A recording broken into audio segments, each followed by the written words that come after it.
So to kick off the day, I'm so pleased that we have with us our newly arrived Undersecretary General for Global Communications, Alison Smale, and I'm going to hand over the mic to her for a few words. Thank you, Jeff, very much. Good morning, everybody. And welcome also to those who are following the program on webcast. It's great to see you all. I really think this is a very important part of trying to link what we do here at the United Nations to the many people in whose name we act and in whose name we like to think that we are spreading good, preserving or building peace, helping to keep alive hundreds of thousands of people every single day. But I don't need to preach to you the merits of the UN. You've come here to find out more about what they are. It's a very nice, diverse group. I love the range between Ataturk Society of America and the calligraphy people. There's a nice geographic range too, and it's a very vital part of what we do. What I like to think of the UN as is, this is the body in the world that has the most information and the most expertise in many vital areas. To name three: peacekeeping, humanitarian aid, and climate change, which at the moment is being debated in Bonn, COP23, as I'm sure you're aware. And we have all this great expertise. That's the really good part. It's hard to assemble, it's substantive, and it's important. Then we have the public, some of whom are enthusiastic and supportive, as I'm sure most of you here are, if not all of you.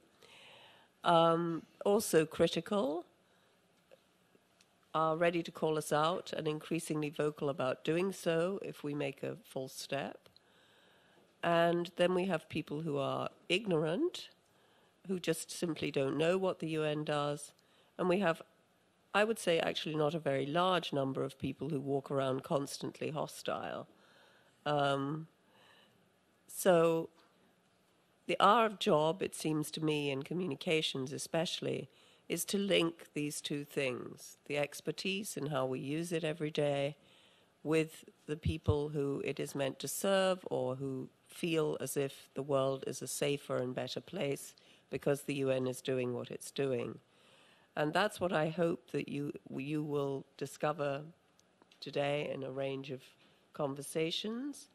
I am relatively new to this place, super impressed, very enthusiastic, fascinated, a little put off by the alphabet soup of acronyms that seems to be an absolutely necessary kind of stodgy part of the fare that you will have served to you today.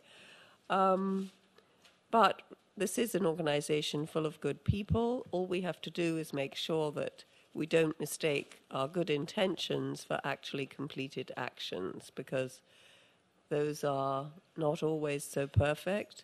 Human beings are fallible, so big surprise when they act collectively, they're just as fallible. And the way to avoid those mistakes is for people to feel that they speak up and make their contribution when they see something is going wrong. And I think that's the most wonderful attribute of Agenda 2030 and the 17 Sustainable Development Goals, because that agenda and those goals were agreed by every single government in the world. It gives everybody the ability to turn around to government or authority at whatever level and say, 2 or 3 years ago, you promised that you were going to make progress on this. What are you doing for Goal 5? What are you doing for Goal 17? And the more people speak up like that, the better the outcome will be. And I've been very heartened. Yesterday I got a set of statistics on our, visits to various aspects of the website. And it showed a fourfold jump on the SDGs between this time last year, over a year, and from last fall to this one. And that's really dramatic, much bigger increase than we saw in any other area. And I think it shows us that these goals are catching on as something that is important not only to activists like yourselves, but especially also to business. And that is heartening because that's the kind of spread that we need to make. So I hope you have really productive sessions. If you've got a couple of questions, I have a few minutes of time. And thank you very much for bothering to come here to learn more about us, to refresh your knowledge if you're a repeat offender, a repeat user. And it is really great to see you here. Thank you very much.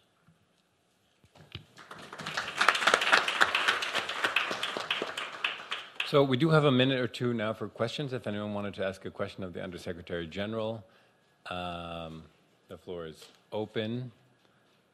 We didn't know we were going to have the opportunity to ask questions. I have lots of questions. Yes? Yes?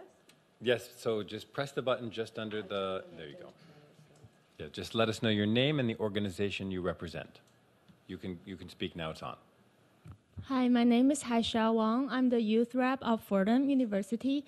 I have a question for you regarding your role for global communications. What is the most vital thing that the Department of Public Information, also for the youth rep, for us in terms of communications and reaching out, that could really change the perspective for people who are ignorant of the work we do or like the hard communications?